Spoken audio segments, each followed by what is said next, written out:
네, 오늘 함께 보실 하나님 말씀은 사도행전 27장 27절에서 44절 말씀입니다.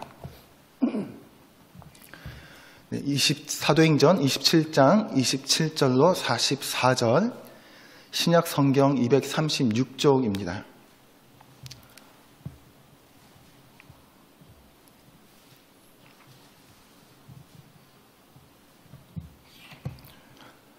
우리 한 절씩 교독하도록 하겠습니다. 열나흘째 되는 날 밤에 우리가 아드리아 바다에서 이리저리 쫓겨가다가 자정쯤 되어 사공들이 어느 육지에 가까워지는 줄을 짐작하고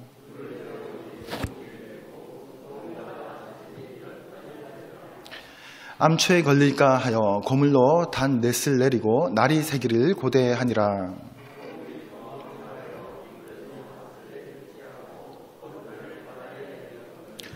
바울이 백부장과 군인들에게 이르되 이 사람들이 이 배에 있지 아니하면 너희가 구원을 얻지 못하리라 하니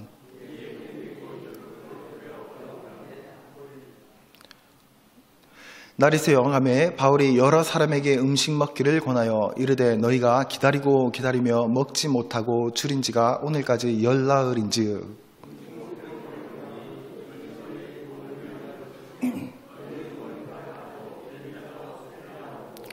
떡을 가져다가 모든 사람 앞에서 하나님께 축사하고 떼어 먹기를 시작하매 배에 있는 우리의 수는 전부 276명이더라. 날이 새매 어느 땅인지 알지 못하나 경사진 해안으로 된 항만이 눈에 띄거늘 배를 거기에 들여다 댈 수 있는가 의논한 후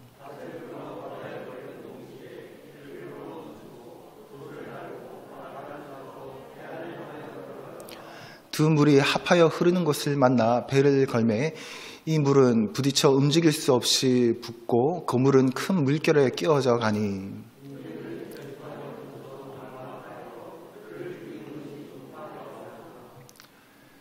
백부장이 바울을 구원하려 하여 그들의 뜻을 막고 헤엄칠 줄 아는 사람들을 명하여 물에 뛰어내려 먼저 육지에 나가게 하고 그 남은 사람들은 널조각 혹은 배 물건에 의지하여 나가게 하니 마침내 사람들이 다 상륙하여 구조되니라.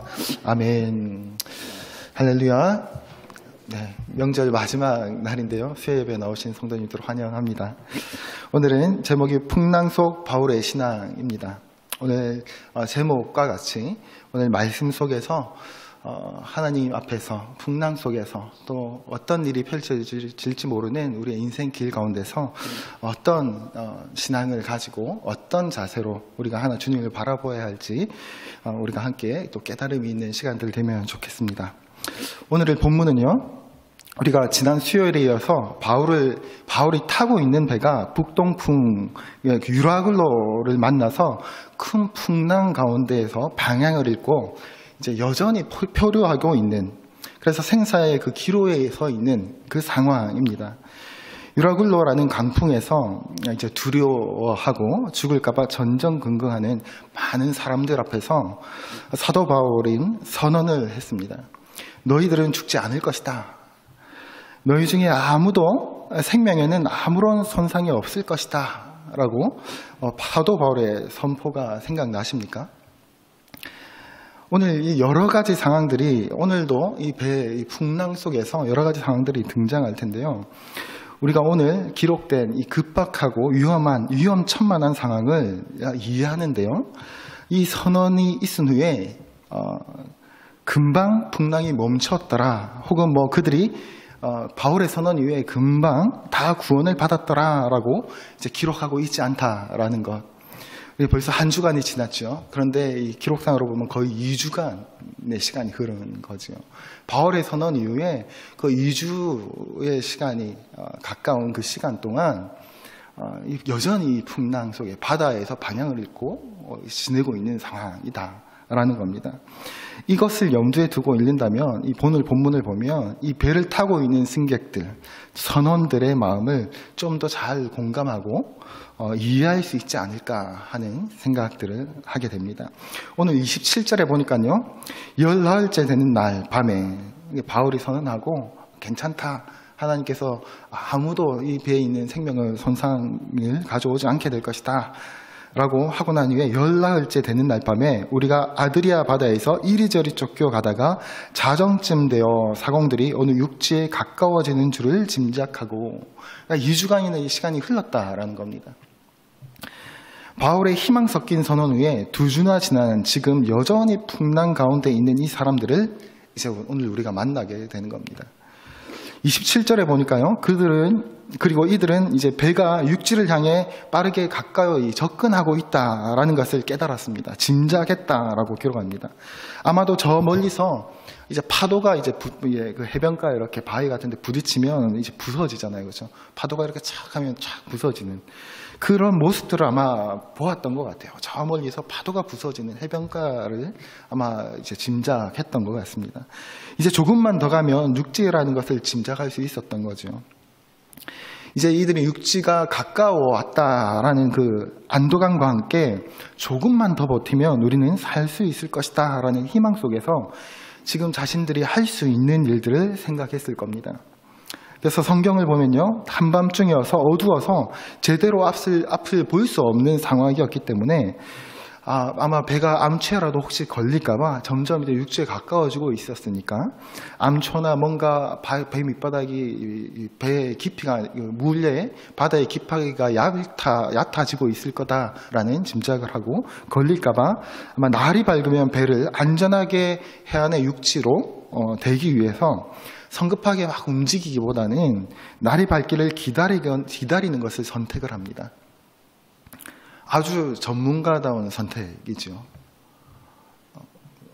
전문가가 아니면 어떻겠습니까? 저기 조금만 가면 육지예요. 이제 풍랑 속에 있습니다. 바다가 지금 생명을 위협하고 있는데 얼른 육지로 가고 싶었을 거예요. 그래서 아주 전문가다운 선택을 합니다. 그리고 고물에서 닷을 내리는 거예요. 고물은 아시죠? 배의 뒤쪽 부분을 얘기하는 것이고, 아까 이물이라고 했는데 제가 읽으면서 이물이라고 이렇게 자꾸 버릇처럼 발음이 되는데 이 물이 아니고 이물이라고 해서 배 앞쪽에 이렇게 배 앞쪽에 뾰족한 부분 있잖아요. 앞쪽에 이제 이물이라면 배 머리 쪽을 얘기하는 것이고 고물은 배 뒤쪽을 얘기한다라고 생각하시면 될 것 같아요. 그래서 고물 쪽에서 이제 닷을 내립니다. 이제 참으로 경험이 많은 뱃사람들이라서 나름대로 좋은 선택을 하는 것을 볼 수 있습니다. 여기까지였으면 자신들의 경험과 지식을 여기까지 사용을 했으면 참 좋았을 텐데 아마도 바다에 대해서 그래도 잘 알지만 하나님을 잘 알지 못하는 전문가들의 한계, 사람들의 그 한계가 느껴지는 장면이 이어서 나옵니다. 이들은 육지가 눈에 보이는 거리에 있다는 것을 파악했습니다. 그리고 이들은 바다를 잘 아는 사람들답게 사공들이 바다의 물 깊이를 재어봤다라고 기록합니다. 그래서 그 깊이가 20길이고, 그러니까 한 37m 정도, 이제 수심이 한 37m 정도 되었고, 조금 더 가서 다시 되니까 15길, 한 28m 정도 이렇게 줄어드는 거죠. 조금씩 줄어든 것을 확인한 겁니다. 깊이가 그렇게 이제 깊지 않구나, 조금씩 줄어져 가고 있구나. 그리고 어떻게 합니까? 이제 그것을 확인한 후에 30절에 보니까 사공들이 도망하고자 하여 이물에서 닻을 내리는 채하고 배 앞에서 이제 배를 정체하고 한다라고 생각하고 닻을 내리는 채하고 거룻배를 바다에 내려놓거늘. 이제 거룻배가 뭡니까? 소위 우리 생각할 때 이제 구명보트 같은 큰 배가 있고 좀 이렇게 자기들이 쓸 수 있는 거룻배 같은 것들을 물에 띄운 거예요. 몰래 도망하고자 하여. 이 위험한 배를 버리고 이제 자신들만 살겠다라는 생각을 그 순간 한 거인 거죠. 두려웠겠죠. 물에 빠져 죽을까 봐 두려웠을 겁니다. 누구나 그랬겠죠. 그리고 도망치려 했을 겁니다. 그런데 이들은 이제 다른 승객들을 책임지고자 하는 생명을 걱정하는 어떤 책임감도 느끼지 못하고 자기 중심적인 사고와 행동을 여기서 보여주고 있는 거죠. 저는 이 사람들을 비난하고 싶지 않습니다. 우리가 어떻게 자신의 죽음을 다른 사람에게 자신의 죽음을 담보로 해서 희생하라, 섬기라 라고 말할 수 있겠습니까? 당당히 요청할 수 있겠습니까? 그저 이들이 하나님을 알았더라면, 그리고 하나님의 뜻에 순종할 수 있었더라면 하는 아쉬움과 안타까움이 있을 뿐이죠. 그들은 이물에서 닷을 내리는 채 하면서 거룩배를 바다를 향해서 내려놓습니다. 그래서 닷을 내려서 바람의 방향으로 맞춰 놓는 것, 이런 어떤 행위들까지는 이해하는데 자신들의 생명을 구하고자 이기적인 방법을 선택을 하고 시도를 하는 것입니다. 그들은 하나님을 알지 못했고 바울의 예언을 신뢰하기보다는 그 결과가 불확실하지만 필사적으로 도망치는 것을 선택한 것입니다. 이때 우리의 사도 바울은 역시 이제 눈치를 챈 거죠. 바울은 아마도 긴급한 상황 속에서도 배 위의 모든 상황들을 아마 세세하게 살피고 있었을 겁니다. 그리고 바울은 이 사람들, 즉 사공들이 이 배에 함께 있지 않으면 백부장과 군인들 모두 다 함께 우리는 구원받지 못할 것입니다 라고 말합니다. 아마도 바울은 하나님께서 그 배에 있는 사람들을 모두 주시겠다라고 하셨던 그 약속은 분명 그 사공들이 포함해서 모든 사람들이 함께 머물러 있어야 함을 이제 전제로 하고 말하고 있다라고 이해를 했던 것 같습니다. 그리고 바울은 그렇게 사람들에게 선언했고 예언을 했던 거죠. 지금 그 말을 들은 이제 이 배의 결정권자다라고 할 수 있는 지금 이 상황에 백부장과 군인들은요, 지난 2주 동안 계속해서 그 위험한 상황 가운데서 그 2주 동안 일어난 사건의 그 결과로 이 바울의 말에 그 권위와 능력을 인정하지 않을 수 없는 상황까지 와 있는 거죠. 아마 그랬을 겁니다. 이미 선장과 그 선주의 말을 더 신뢰하면서 바울의 말을 귀담아 듣지 않았다가 이제 폭풍이라는 유라굴로라는 이 북동풍을 만나서 생명의 위협을 느끼는 이런 상황들은 이미 앞서서 지금 바울의 첫 번째, 두 번째 한 번의 그 권면들을 무시했다가 지금 위험한 상황에 처하는 경험을 했습니다. 그리고 바울의 그 예언을 통해서 다시 한번 승객들은 안정을 찾게 하고 지금 여기까지 오늘 이 시간까지 왔다는 것을 이 백부장과 군인들은 이미 알고 있었던 거죠. 27장 10절에도 보면요, 바울이 이미 위험을 경고했었고 21절에 보면 그 말이 사실이 되어서 풍랑에 만나게 되고 위태로워지는 이 일들을 이미 앞장에서 이제 앞서 우리는 이미 경험을 했었습니다. 바울의 말을 들었다면 어쩌면 이 위험을, 이 풍랑을 애초에 만나지 않았을 수도 있을 것이다 라는 생각을 할 수 있겠죠. 결국 백부장이 군사들을 시켜서 어떻게 합니까? 32절입니다. 이에 군인들이 거루줄을 끊어 떼어버리니라. 이제 바울의 말을 듣고 이제 바울의 말을 따르는 거죠. 여기까지 보면요, 로마로 후송되어 가는 이 바울을 우리는 하나님께서 인도하고 계시는구나 하는 생각을 하게 됩니다. 바다의 전문가들이라고 할 수 있는 선장, 선주, 사공의 리더십보다 바울의 인도함을 받게 만드는 것이죠. 여기까지만 묵상을 하면 하나님의 은혜 맞습니다. 하나님의 은혜고 인도하심이죠. 근데 여기까지만 묵상하고 또 이 해석들을 오해하는, 잘못 이해하는 경우들도 참 많이 있습니다. 우리의 균형 잡힌 신앙에 조금 왜곡된 도전을 주기도 하는 모습들이 있죠. 그 뜻을, 하나님의 인도하심과 그 뜻을 단편적으로 이해해서 할 수 있는 우리의 실수를 할 수 있다는 겁니다. 믿음만 있으면 방금 말했던 선주, 바다의 전문가들, 선장들, 사공들, 이 전문가들의 이 전문성이고 상식이고 모두 필요 없다라는 결론에 도달하는 착각을 범하는 사람들이 있습니다. 열두광교회 성도 여러분, 우리는 종종 뉴스를 통해서 가끔 또 소식들을 통해서 접하는 소식들이 가끔 있죠. 안타까운 소식들을 가끔 접합니다. 자신의 사랑하는 자녀를 고치기 위해서, 정말 자녀의 병을 고치기 위해서 그 지푸라기라도 잡는 심정으로 기도원으로 가서 기도로 고치고자 하는데 병원의 치료를 거부해버리는 거예요. 병마를 쫓아내리고 전문가들의 조언을 모두 뒤로 한 채 단식을 시킨다면서 굶겨 죽는 사건들이 간혹 뉴스를 통해서 접하게 되죠. 이런 뉴스를 들을 때마다 한 사람의 성도로서 그리고 목사로서 너무나 안타깝다라는 생각들을 하게 됩니다. 그리고 마음 아픔을 느끼게 되죠. 오늘 사도행전에 나오는 선장과 선주들 그리고 사공들은 전문성과 지식을 가지고 있었습니다. 그러나 그들은 실패했습니다. 맞습니다. 그러나 반대로 우리가 착하게 해서는 안 되는 것이 있습니다. 그렇다면 과연 하나님의 사람 사도 바울은 그저 말씀에 대한 맹목적인 믿음과 순종만 바울에게 있었는가 하는 것이죠. 계속해서 풍랑 속에 있는 사도 바울의 이야기를 함께 살펴보겠습니다. 바울은 방금 그 일이 있었던 다음 날, 이제 날이 새는 그 시점에 사람들에게 세 번째로 이렇게 권유합니다. 33절에 이렇게 권유합니다. 33절, 34절을 우리 함께 한번 읽어보겠습니다. 시작. 날이 새어가매 바울이 여러 사람에게 음식 먹기를 권하여 이르되 너희가 기다리며 먹지 못하고 줄인지가 오늘까지 열나흘인즉 음식 먹기를 권하노니 이것이 너희의 구원을 위하는 것이요 너희 중 머리카락 하나도 잃을 자가 없으리라 하고. 어떤 권유입니까? 선원, 승객, 군인들과 그 배에 동승한 모든 동행자들에게 먹을 것을 권합니다.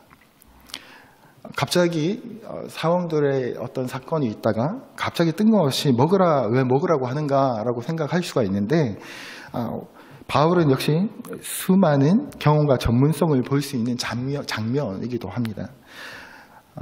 바울은 27절에 밤에 자정쯤에 배가 육지에 가까이 가고 있었음을 깨달았다라고 했습니다. 그렇죠? 그렇게 깨달았다라고 그 상황을 이해하고 있습니다. 그리고 물의 깊이를 재어보고 참으로 육지가 가까워졌음을 바울도 그 상황을 함께 확인했을 겁니다. 그리고 날이 새기를 고대했습니다. 그리고 이제 해가 뜨기 직전에 바울은 모든 사람에게 무언가를 먹으라고 권유하고 있는 겁니다. 일련의 사건들을, 일련의 그 정황들을 다 살피고 난 이후에 그 새벽에 이제 무언가를 먹을 것을 사람들에게 권합니다. 여기서 권한다라는 말은 갑자기 지금 밥 좀 먹으십시오라고 하는 것이 아니라 끊임없이 이들에게 반복해서 권하고 있었다라는 말입니다. 계속해서 권하고 있는 중으로 아마도 그날 밤 바울이 사람들에게 음식을 먹으라고 아마 밤새 잠을 잘 이루지 못하고 있는 그 사람들, 한밤중에 그 소동이 있었지 않습니까? 사공들이 자기들끼리 살겠다고 도망가려고 했던 그 상황들. 아마 밤새 사람들이 잠을 편히 이루지 못했을 겁니다. 혹시 누군가가 자기만 살고자 하고 도망가면 나는 어떡하나 하는 두려움이 휩싸여 있지 않았겠습니까? 그 가운데 바울은 아침에 갑자기 말하는 것이 아니라 끊임없이 그들에게 먹을 것을 권하고 있습니다. 육지에 도착하기를 기다리며 먹지 못했음을 말하고 있는 것으로 볼 때 사람들이 열나흘 동안 계속해서 두려움에 휩싸여서 구원의 육지에 다다를 것을 기다리며 아무것도 음식을 대지 못하고 있는, 이제 거의 탈진되어져 가는 상황 속에서 바울은 계속해서 그들에게 권면하고 있었다라는 거죠. 그리고 바울은 그렇게 권면을 하고 떡을 가져다가 먹기를 시작합니다. 그리고 선원들과 승객들도 그 바울이 먹는 모습들을 보고 함께 따라서 먹기 시작합니다. 결국 모든 사람이 배부르게 먹었다라고 기록하고 있습니다. 지금 이 상황을 보면 이미 지금 바울은 승객들과 선원들에게 이미 지금 의존의 대상이 되어져 있는 상황인 거죠. 바울의 말 한마디, 바울의 행동 하나가 이미 이들에게는 지금 의존의 대상인 거예요. 바울의 말 한마디로 안정을 찾고 바울이 먹으니까 우리가 조금 같이 먹으면서 힘을 가져도 되겠구나 라는 생각을 하고 있는 거죠. 바울의 행위를 따라하고 있는 겁니다. 이미 바울은 의존의 대상이었고 그 배 가운데서 그들에게 영향력을 미칠 수 있는 위치에 있었고, 그래서 그들은 지금 바울의 충고를 받아들였다는 사실과 바울이 함께 여행하는 사람들에 대한 그리스도인으로서 책임을 확실하게 수행하고 있음을 볼 수 있습니다. 멸관교회 성도 여러분, 그리스도인으로서의 책임이 뭡니까? 그리스도인으로서의 책임.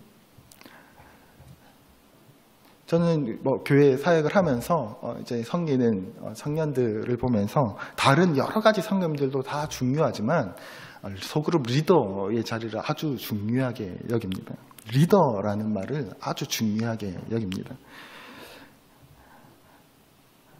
제자 훈련을 하고 소그룹 리더를 하는 거죠. 보통 그렇게 하죠.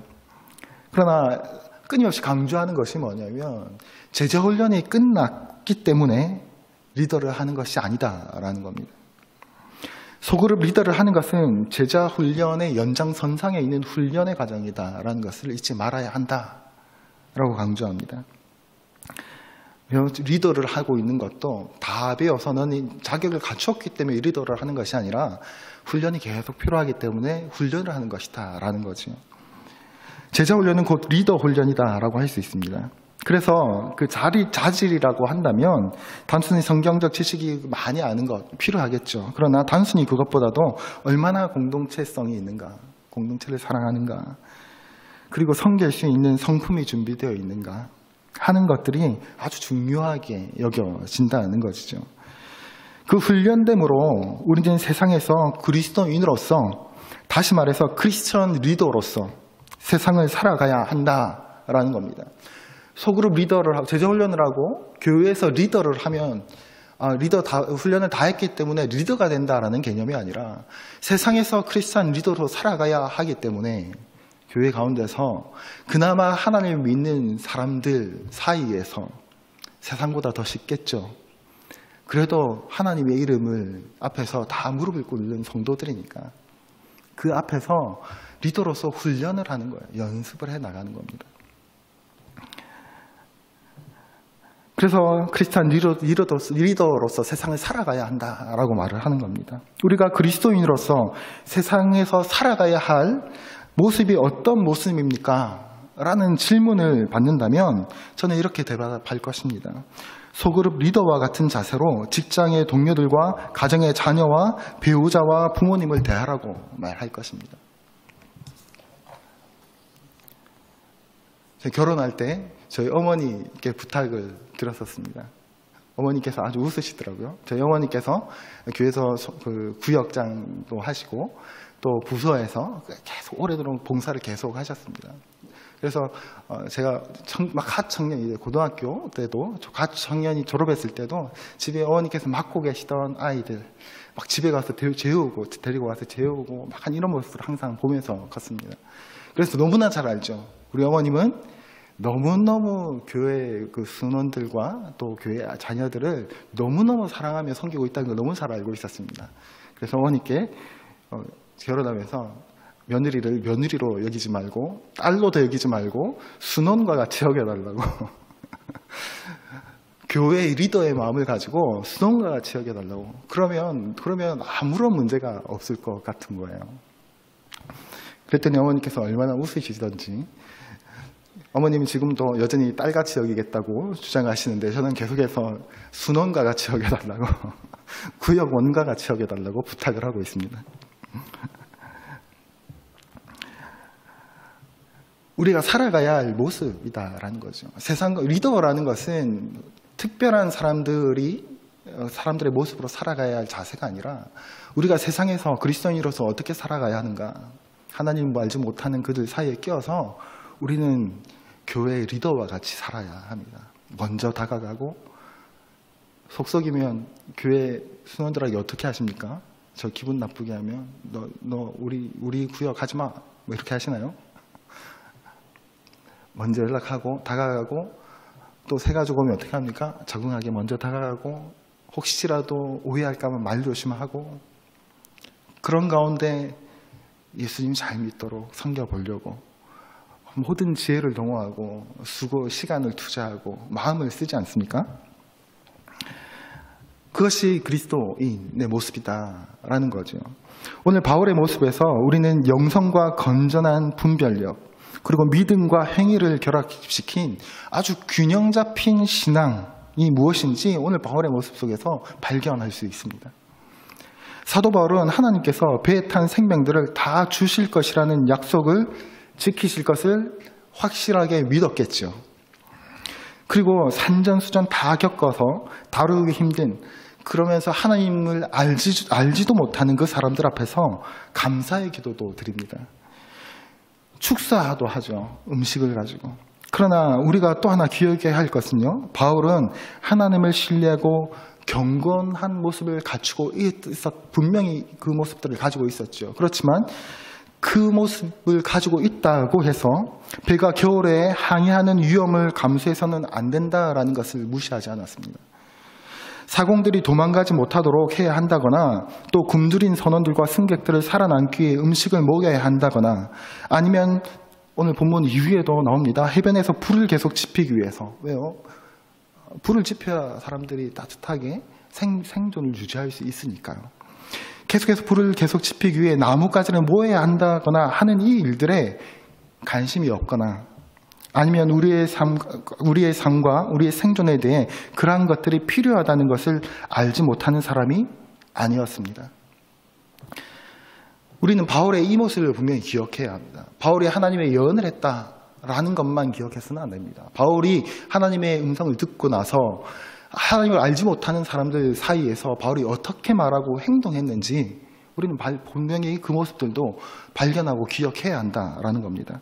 바울은 지극히 상식적인 사람이었습니다. 바울은요, 수많은 경험과 지식을 가지고 있는 사람이었습니다. 바울은 하나님을 철저하게 신뢰하는 사람이었습니다. 그리고 바울은 철저하게 준비된 사람이었다라는 것을 우리는 결코 잊어서는 안 된다라는 것입니다. 가끔 많은 젊은이들 중에 꿈과 비전, 성령의 인도하심을 오해하여서 주어진 삶에 충실하지 못한 삶을 살아가는 경우들이 있습니다. 오늘 하루 실력을 갖추고 삶의 실제적인 경험을 쌓는 일에는 관심을 가지지 않는 거예요. 왜요? 힘드니까, 재미없으니까, 고달프니까. 처음부터 꿈을 꿉니다. 요셉의 감옥 생활은 기억하지 않으면서 요셉의 총리 되게 하시는 은혜만 기억하는 거예요. 광야에서 도망자로 살았던 다윗의 삶을 생각하지 못하고 생사의 기로에서 미친 척하며 생명을 유지했던 그 비참한 다윗의 순간을 생각하지 못하고 왕이 되었던 순간, 그 꿈만 꾸는 겁니다. 그러면서 그것이 하나님의 꿈이라고 말하고 비전이라고 말하는 사람들이 있습니다. 예수님께서 어떻게 하셨습니까? 하나님 나라를 선포하셨습니다. 온 세상 구원을 말씀하셨습니다. 그래서 어떻게 하셨습니까? 로마의 왕이 되셔서 세상을 정복하신 것이 아니라 12명의 제자를 가르치셨습니다. 하나님의 꿈을 품고 오늘 내가 무엇을 해야 할 것인가? 이것이 우리의 삶이어야 하고 말씀의 적용이어야 한다라는 것입니다. 우리는 결코 잊어서는 안 됩니다. 참으로 좋아하는 말이 하나 있는데요. 제가 청년 시절 들었던 말입니다. 한번 따라 해볼까요? 가장 성령 충만한 사람은 가장 현실적인 사람이다. 가장 성령 충만한 사람은 가장 상식적인 사람이다. 아멘. 이 말이 혹시 오해하시면 안 됩니다. 오해하시면 안 됩니다. 균형 잡힌 신앙을 여러분들에게 우리 바울에게서 좀 배우고자 합니다. 오늘 바울이 우리에게 이런 모습을 보여주고 있다라는 것입니다. 풍랑송에서 생존이 달린 상황에서 배 구석에 찾아가서 고물 뒤에 앉아서 기도만 하고 있지 않았습니다. 하나님을 신뢰하는 그 신뢰 가운데서 그 삶의 경험을 총동원하였고 그의 지식을 총동원하였고 그의 설득 능력, 연설 능력을 총동원하였습니다. 그 위기 가운데서 하나님을 알지 못하여서 인간의 그 경험만을 의지하는 이방 사람들에게 하나님의 그 음성을 대리하는 자로서 그들을 인도하고 있는 모습이 바로 오늘 우리가 함께 읽은 본문의 장면이라는 겁니다. 얼마나 대단한 신앙을 가진 바울의 모습입니까? 사도 바울은 하나님의 사람이었습니다. 사도 바울은 행동하는 사람이었습니다. 사도 바울은 성령 충만한 성령의 사람이었습니다. 또한 사도 바울은 이 땅에 발을 붙이고 살아가는 가장 상식적이고 현실적인 사람이었습니다. 이제 39절 이하에 보면 날이 밝습니다. 그러나 선원들은 눈앞에 보이는 것이 어딘지를 정확하게 알 수가 없었겠죠. 밤새 그 풍랑에 휩쓸려서 이제 육지로 가는데 이곳이 어딘지 알 수 없었습니다. 서로 상의를 한 후에 선원들은 고물에서 내렸던 그 4개의 닷을 묶은 단줄을 모두 끊고 방향을 맞추고 이제 그 조타용 판을 풀었다라는 거죠. 이제 배의 방향을 맞추는 역할을 하는 조타용 판을 풀어서 그리고 돛을 달고 배를 육지를 향해서 이제 몰고 갑니다. 그 과정을 상세하게 기록하고 있죠. 그리고 41절에 이렇게 기록합니다. 두 물이 합하여 흐르는 곳을 만나 배를 걸매 이 물을 부딪혀 움직일 수 없고 그 물은 큰 물결에 끼어져 가니. 그러니까 물결이 두 군데서 이렇게 만나는 거니까 뭐 중간에 이렇게 뭔가 암초가 있든 약간 바위가 있든 뭐가 있었겠죠. 이 물이 배 앞쪽이니까 배 앞쪽이 거기에 부딪혀서 배 뒤쪽은 지금 막 그 물살이 휩쓸려 가지고 배 뒤쪽이 조금씩 부서져 가고 있는 장면. 아주 또 위험한 천만한 장면이 또 연출되고 있습니다. 육지를 코앞에 두고 마지막까지 계속해서 급박하고 위험한 상황이 계속해서 벌어지는 상황인 거예요. 배가 마지막까지 자초되어 가라앉아가는 그런 상황을 맞이한 겁니다. 이물이 배 앞쪽이 박혀서 움직이지 않는 동안 고물은 계속해서 끼워져 가는 장면인 거죠. 이때 42절을 보면 아마도 군인들이 바울과 제수들을 죽일 것을 생각을 한 것 같아요. 왜냐하면 지금 이때 이 위험한 상황 가운데서 제수들이 물에 뛰어들어서 헤엄쳐서 도망을 가버리면 이제 제수를 놓치게 되잖아요. 그렇죠? 그러면 그 당시에는 제수를 놓치면 그 제수를 담당하던 군인들이 그 죄인의 그 형을 대신 처벌을 감당해야 되는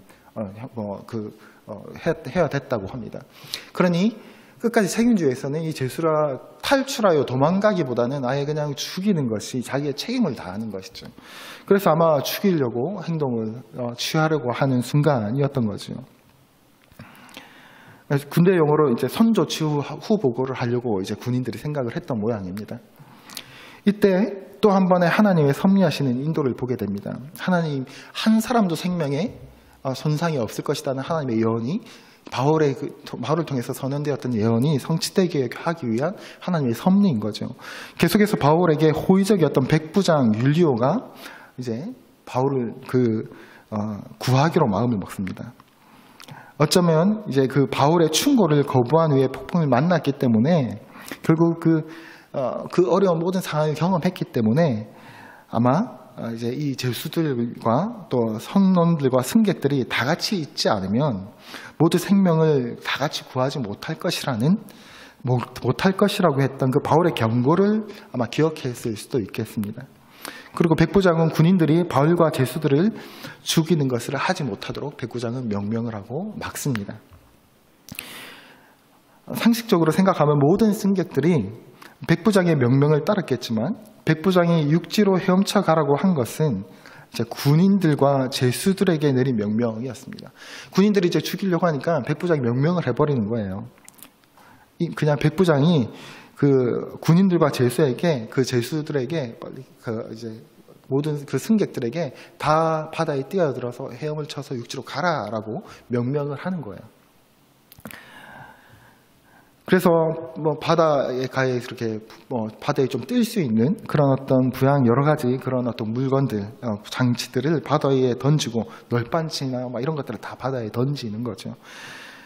그래서 배 물건에 배에 이렇게 있는 것들을 다 번져서 한 명씩 이제 승객들, 그 선원들, 승객들 그리고 제수들이 아마 차례대로 바다에 다 뛰어들어서 수영을 하거나 또 무언가를 매달려서 이제 육지로 가게 되는 이 장면이 연출되고 있는 겁니다.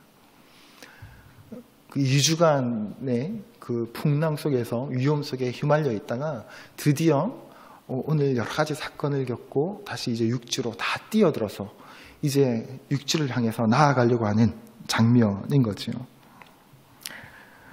오늘 본문은 파선에 관한 기록을 자초된 배에서 모든 사람들이 성공적으로 빠져나왔다라는 설명으로 오늘 본문은 종결됩니다.